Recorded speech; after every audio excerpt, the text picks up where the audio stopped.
just announced an agreement that sounds exactly like Daniel 9:27. Something happened in Jerusalem that has prophecy watchers around the world saying the same thing. And we're going to discover why what's happening right now in the Middle East should have every believer paying very close attention. But before we jump to any conclusions, we need to understand exactly what happened and could tie to prophecy. Let's start with the announcement that shook the prophetic world. Number 1, the day Israel said yes in Jerusalem.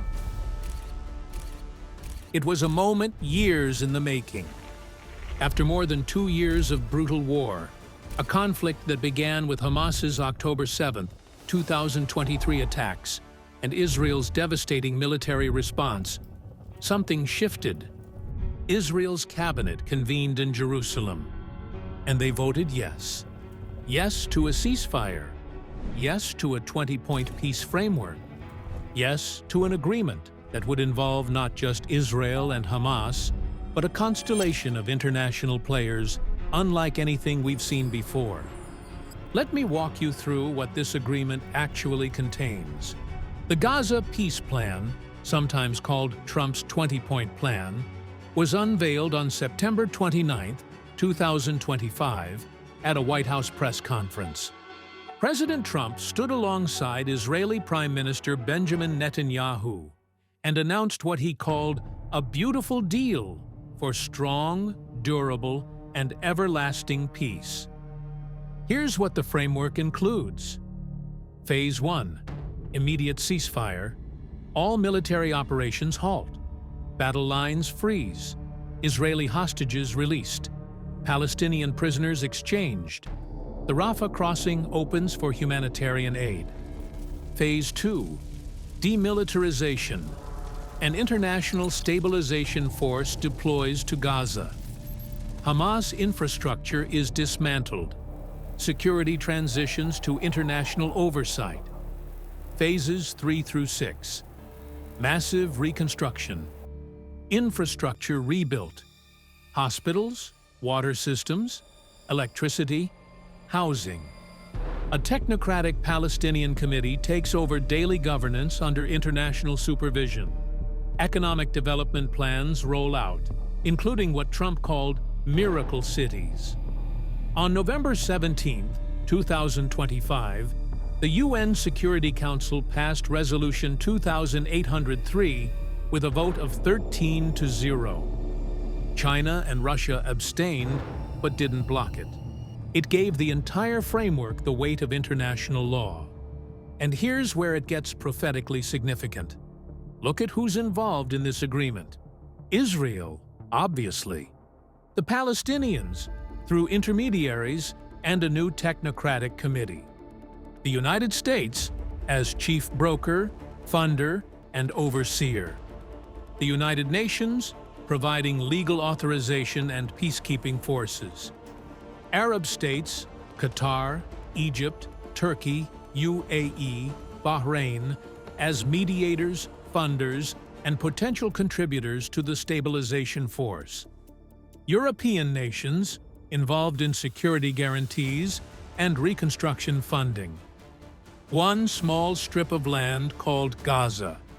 And suddenly, many nations are sitting at the same table. Many nations backing the same framework. Many nations invested in the same outcome.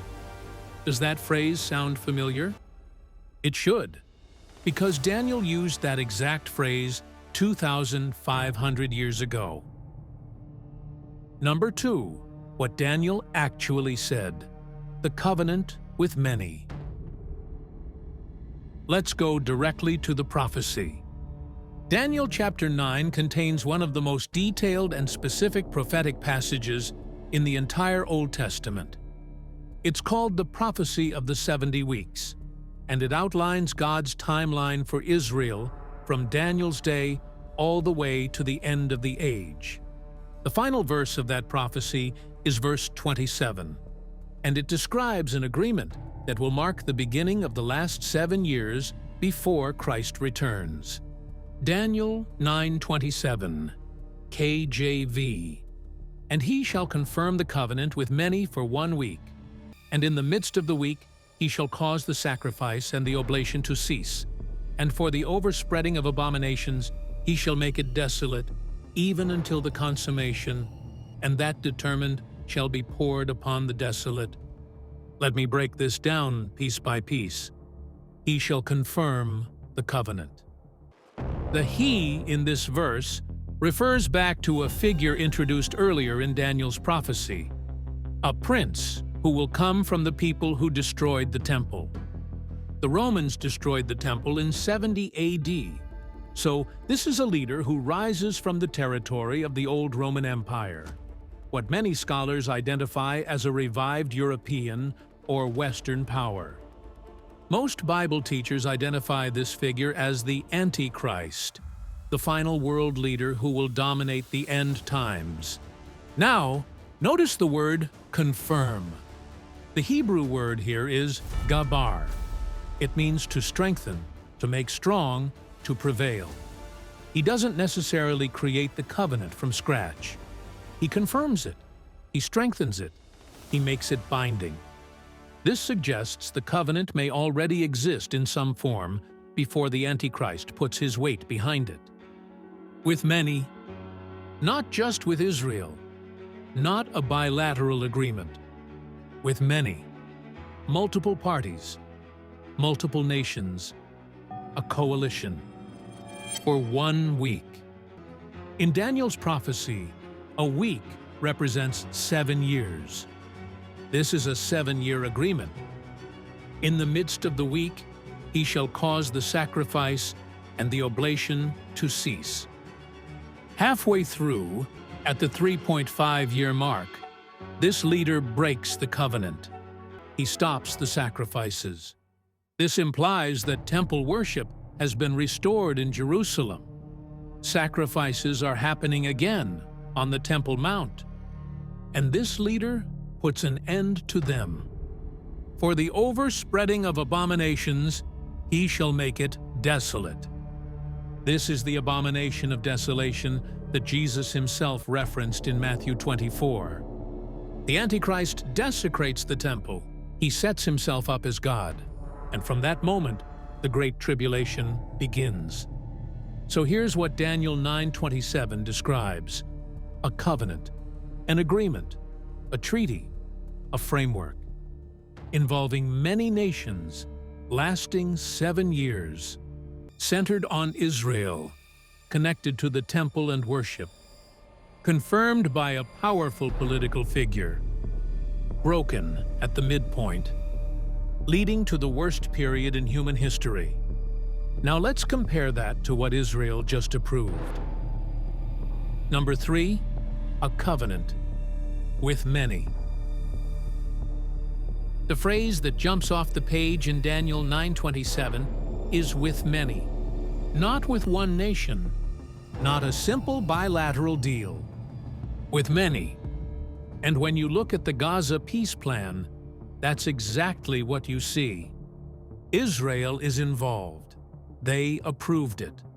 The Palestinians are involved through Hamas intermediaries and the new technocratic committee.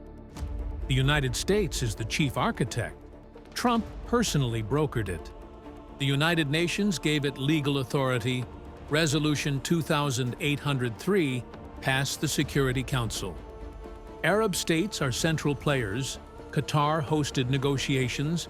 Egypt controls the border. Turkey and UAE are contributing to stabilization forces.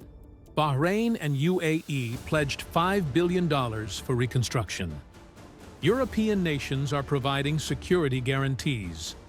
An international stabilization force will include troops from multiple countries. The Board of Peace includes international figures overseeing implementation. Count the parties: Israel, Palestinians, United States, United Nations, Qatar, Egypt, Turkey, UAE, Bahrain, European nations, international peacekeepers. That's not a bilateral agreement. That's a covenant with many. Now, I want to be very clear about something. I'm not saying this is the Daniel 9:27 covenant. I'm saying this sounds like the Daniel 9:27 covenant. I'm saying we've never seen anything quite like this before. A multi-layered, multinational, internationally authorized framework centered directly on Israel and its enemies. For the first time in history, the architecture exists for exactly the kind of agreement Daniel described. And that's worth paying attention to. But Daniel mentioned something else that we need to examine: a time frame. To understand what's happening now, you need to understand what happened in 2020.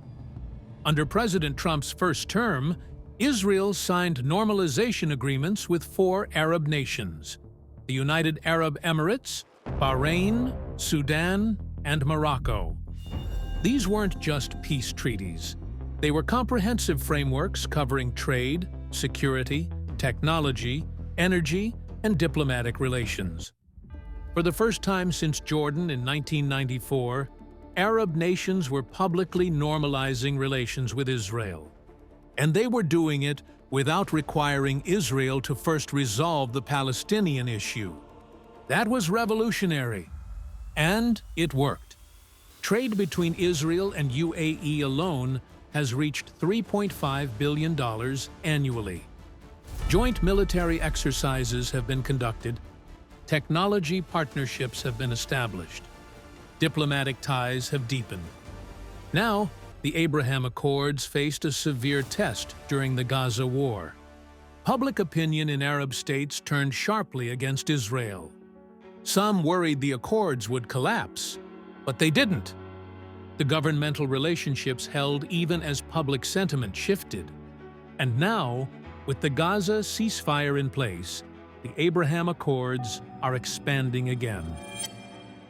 On November 6, 2025, Kazakhstan became the newest member, the first expansion since the original 4. Talks are advancing with Saudi Arabia, the biggest prize of all. Do you see what's forming? The Abraham Accords were Layer 1. The Gaza Peace Plan is Layer 2. Future expansions will be Layer 3, 4, 5. Daniel's covenant isn't necessarily a single document signed on a single day. It might be an entire architecture, a web of agreements, frameworks, and relationships that eventually get confirmed by a single powerful figure. The scaffolding is being built right now. Agreement by agreement. Framework by framework. Nation by nation. And it's all centered on Israel. But here's where we need to address something critical. Because Daniel's prophecy isn't just about politics. It's about worship. It's about the temple. And that's the piece that's not in this agreement. Yet. Number 4. The missing piece. Let's go back to Daniel 9:27. In the midst of the week, he shall cause the sacrifice and the oblation to cease. For this to happen, sacrifices must be occurring. For sacrifices to occur, there must be a functioning temple, or at least an altar, on the Temple Mount in Jerusalem. Right now, there is no Jewish temple.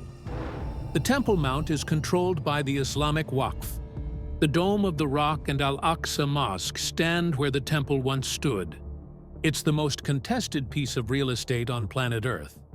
And the Gaza Peace Plan doesn't mention it. There's nothing in the 20-point framework about the Temple Mount. There's nothing about Jewish worship rights on the Mount. There's nothing about rebuilding the temple. The temple element is missing. But here's what I want you to understand. Every serious conversation about a final status, peace in the Middle East, eventually comes back to Jerusalem. And every conversation about Jerusalem eventually comes back to the Temple Mount. It's unavoidable.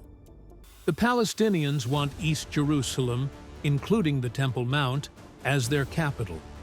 Israel considers Jerusalem its eternal, undivided capital. The Islamic world considers Al-Aqsa one of its holiest sites, and there's a growing movement in Israel to restore Jewish worship on the Mount, potentially including a rebuilt temple. Right now, these issues aren't in the Gaza agreement, but they're always in the background. They're always waiting. And any comprehensive long-term peace framework will eventually have to address them. So while the temple piece is missing today, it's not absent from the trajectory. It's coming. The only question is when. Number 6. This deal looks like a prophetic dress rehearsal. Let me give you an analogy. In theater, before opening night, the cast performs what's called a dress rehearsal. Full costumes, full lighting, full blocking, everything exactly as it will be on performance night. Except it's not the real performance yet. It's practice, it's preparation. It's getting everything in place so that when the curtain rises for real, everyone knows their role. I believe what we're watching in the Middle East right now may be exactly that. A prophetic dress rehearsal. Look at the parallels to Daniel 9:27. A covenant? Yes. The Gaza peace plan is a formal agreement. With many? Yes. Multiple nations, international bodies, regional powers, all involved. Centered on Israel?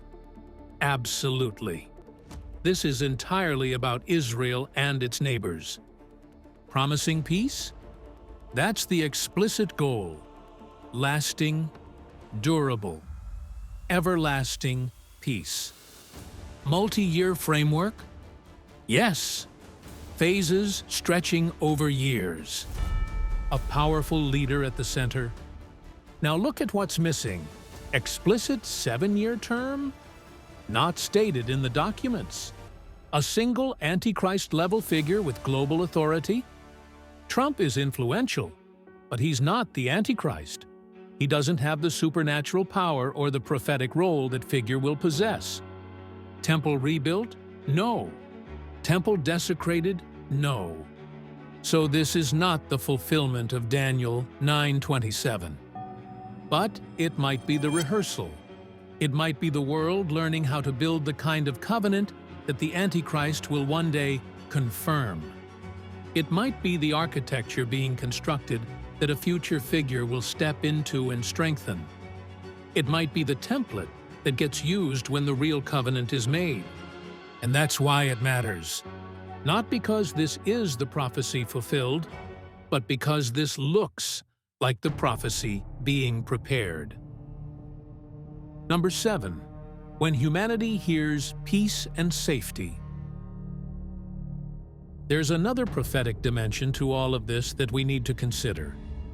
And this one might be the most important of all, because Daniel 9:27 isn't the only passage that describes the end times peace deception. Paul wrote about it too. And what he wrote should make every believer pay very close attention to the emotional atmosphere surrounding these peace agreements. 1 Thessalonians 5:3 KJV. For when they shall say, peace and safety, then sudden destruction cometh upon them, as travail upon a woman with child, and they shall not escape. Let me show you why this verse is so significant. Notice the timing Paul describes. He doesn't say destruction comes during war. He doesn't say destruction comes during chaos. He says destruction comes when they say peace and safety. When leaders declare it, when headlines announce it, when diplomats celebrate it, when the world finally exhales and believes the danger has passed. That's the moment. Not during the storm, but during the calm. Not during the conflict, but during the resolution. Not when people are afraid, but when people are relieved. Sudden destruction. Like labor pains hitting a woman who thought the pregnancy was going smoothly. No warning, no escape, no time to prepare. Now listen to the language being used right now about the Gaza peace plan. Lasting peace, durable solution, everlasting peace, historic breakthrough, the end of endless wars, a beautiful deal, strong and permanent stability. Does that sound like peace and safety to you? I want to show you something about human psychology that makes this prophecy so devastatingly accurate. There's a phenomenon that happens after prolonged trauma. Psychologists call it relief susceptibility. When people have been under stress for an extended period, when they've experienced fear, loss, uncertainty, and pain for months or years, they become extraordinarily vulnerable the moment relief appears. Their critical thinking decreases. Their emotional need for the nightmare to be over overrides their rational assessment of whether it's actually over. They want to believe so badly that they'll accept almost anything that promises an end to the suffering. And that's exactly where the world is right now. Think about what humanity has experienced in just the last few years. The world is exhausted, emotionally drained, desperate for someone, anyone, to make it stop. And here comes an agreement. Here comes a framework. Here comes a leader standing at a podium saying, "This is the end of endless wars." Can you feel how powerful that message is to a traumatized world? Can you understand why people would embrace it without asking too many questions? Can you see why the whole earth might follow such a leader with wonder and gratitude? This is the atmosphere Paul was describing. Not an atmosphere of obvious danger, an atmosphere of apparent deliverance. Not a time when people are on guard. A time when people have let their guard down. And that's precisely when sudden destruction comes. Now, I want to connect this to something else in Scripture, because Paul wasn't the only one who warned about this. Jesus himself addressed the psychology of the end times. Luke 21:34-35, KJV. "And take heed to yourselves, lest at any time your hearts be overcharged with surfeiting and drunkenness and cares of this life, and so that day come upon you unawares. For as a snare shall it come on all them that dwell on the face of the whole earth." As a snare. Do you know how a snare works? A snare doesn't look like danger. A snare looks like opportunity. It looks like food. It looks like safety. It looks like something good. The animal walks toward what appears to be a blessing, and suddenly it's trapped. Jesus says the day of the Lord will come the same way. Not obviously, not with warning signs that everyone can see, as a snare, disguised as something good, disguised as peace, disguised as safety, disguised as finally, the breakthrough the world has been waiting for. And here's what makes this even more sobering. Jesus says it will come on all them that dwell on the face of the whole earth. Not just one nation, not just one region, the whole earth. This is a global deception, a worldwide snare, an agreement that captures the attention and the hope of every nation on the planet. Does that sound like anything you're seeing develop right now?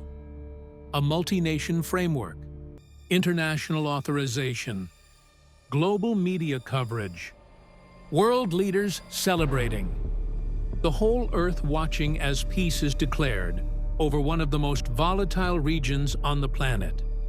Now, let me be very careful here. I am not saying the current peace efforts are evil. Peace is good.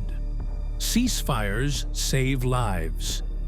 Hostages coming home is a blessing. Humanitarian aid reaching suffering people is righteous. Negotiations that reduce bloodshed are better than bombs. The pursuit of peace is not wrong. It's commanded in Scripture. Romans 12:18. If it be possible, as much as lieth in you, live peaceably with all men. Hebrews 12:14. Follow peace with all men, and holiness, without which no man shall see the Lord. Peace is a virtue. Peacemaking is a calling. Jesus himself said, "Blessed are the peacemakers, for they shall be called the children of God." So the problem isn't peace itself. The problem is misplaced trust. The problem is believing that human agreements can accomplish what only Christ's return will achieve. The problem is saying peace and safety when the foundations haven't changed, when sin still reigns, when Satan still prowls, when human hearts are still desperately wicked. The problem is a world that will trust a man-made covenant more than it trusts the God who holds history in his hands. And according to Scripture, that's exactly what will happen. Let me